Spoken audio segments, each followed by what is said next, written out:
For my intro to IT assignment, I decided that my topic would be Apple. For a long time, Steve Jobs and Apple have been inspiration for me becoming a computer science major.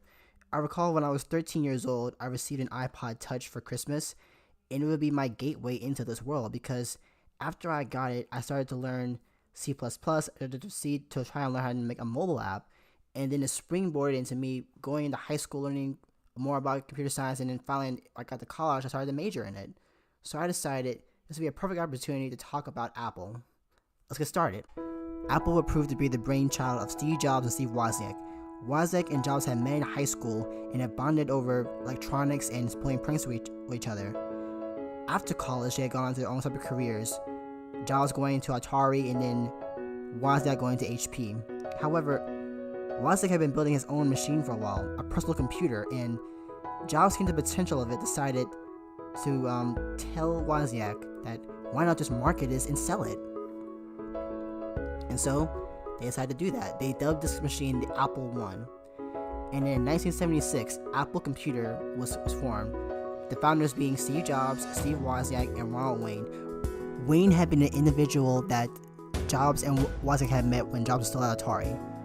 Wayne would provide oversight, administrative support, and documentation that legitimized Apple being a partnership between Jobs, Wozniak, and Wayne. However, he would soon drop out of Apple, believing there wasn't any potential in it. However, that wouldn't stop Apple. In July 1976, the Apple I launched to a huge success. It would soon have a follow-up with the Apple II.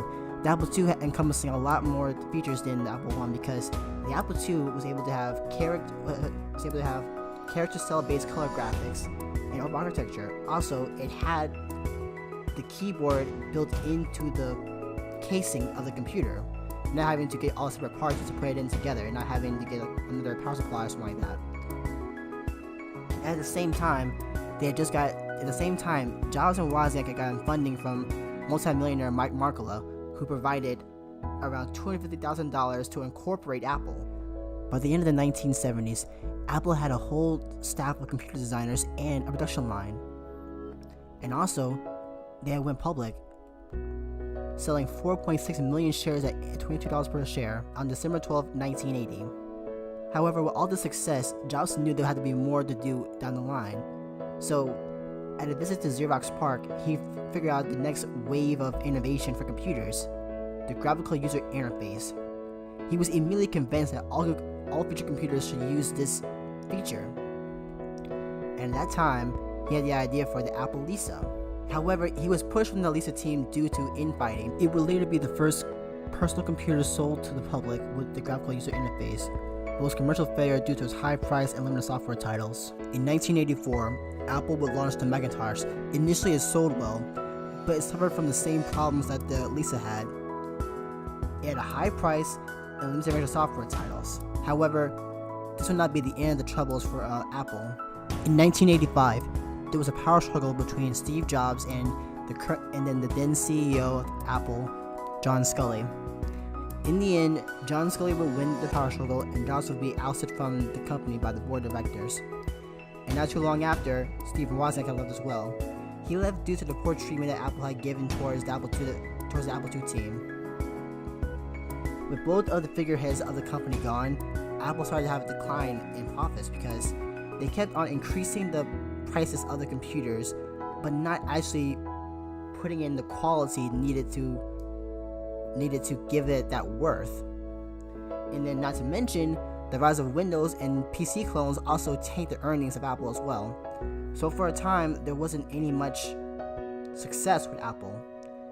That was until 1997 when Apple had purchased Next Computer from Steve Jobs. They did it to incorporate Nexus software and get it by Steve Jobs. Within 5 months of being back at Apple, Jobs had taken over as CEO from Gil Amelio. With the return of Steve Jobs, Apple will see a time period of major success. Jobs had launched a line of computers for the home called the iMac, which was very successful. And then in 2001, he showed the world the iPod, which revolutionized how we can listen to music. And then with the introduction of iTunes, we had digital music to stream as well. And then 6 years later, we had the iPhone, which revolutionized how we use our phones. We have smartphones now, and then the iPad, and then the MacBook, and then the MacBook Airs and Apple Watches. Apple has been an innovative force for a long time, but then after Jobs came back, we saw a new wave. That same wave of innovation we saw when they first started, it happened again.